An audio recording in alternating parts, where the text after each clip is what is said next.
if Florida State would have just had an average offense, maybe even a slightly below average, it's a bowl team. Right. That, it just had the worst offense in school history and one of the worst offenses in ACC history, modern day ACC history. That's how bad it was. So with that in mind, yeah, that getting that fixed obviously was priority number one. It will be worlds better in 2025. Will it be good enough to win a championship in ACC or otherwise? I don't know. Odds are probably stacked against it. But it will be so much better than it was this past year simply because it will be coordinated, it will be functioning, and it will have a quarterback that can move. All that will lend itself. And, look, you have wide receivers that can do it. We know they can do it. There are no – what are the question marks, Aslan? It's weird. And I'm not saying, like, I don't see how this team doesn't go undefeated. But as you look at this offense, here we are in the middle of February. Almost Valentine's Day, by the way. I hope you have big plans this weekend. I do.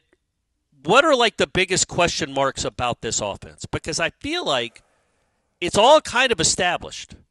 Malzahn can coach. These linemen have played a lot of football. Castellanos is what Castellanos is. He's going to make plays with his legs and his arm, and he's going to make you roll your eyes sometimes. Your wide receivers, I don't think that's a question mark anymore. It might be a question of how good they are, but it's not a question of, can these guys play at all?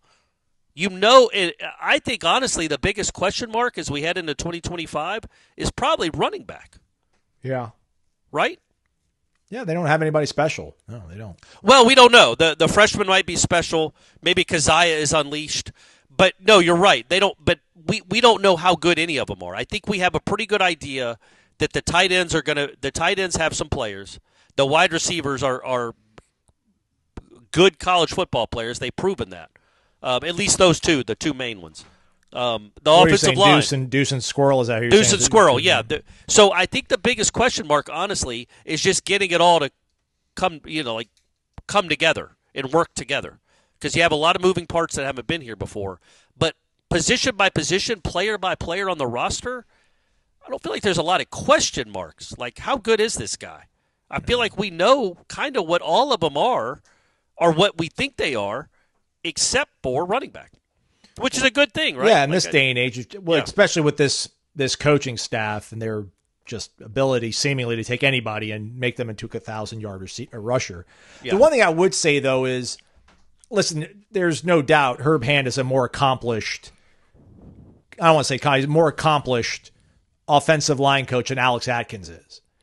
But when you put together the continuity of who Atkins had, what they'd been through in 22 and 23 and then going into 24 and trying to tweak some stuff on the edges by bringing a guy like Richie Leonard in and Jake Rizzi, and to a lesser degree, TJ Ferguson. I wonder how, like, obviously with the luxury of hindsight, we can say I'd rather have Herb Hand and whoever else than what Florida State rolled out there last year. But, I don't know if Herb Hand's really, got to really go back and look and see what he inherited in 2020 and what he did in 21 at UCF. I know the offense pretty much hit the ground running, but that was a really good offense that Josh Heupel left behind. So I don't want to get like too over our skis, but you like the track record and the fact that he handpicked all these guys. So there isn't a lot of inheritance of former players, and we need to hope that he's going to be able to flip the script on them and give them some sort of act two of their short careers here.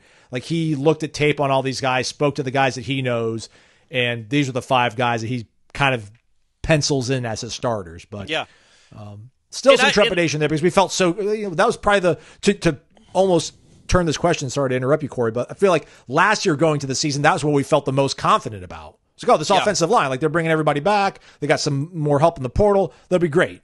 And like, it's the biggest miss of the 2024 college football season. It's the biggest miss since we've been doing this show, quite honestly. I can't even think of anything that comes close. But because we thought that was going to be a strength of the team, and it turns out to be one of the weakest units in the entire country. So that is an enormous miss on all our parts, including the coaching staff.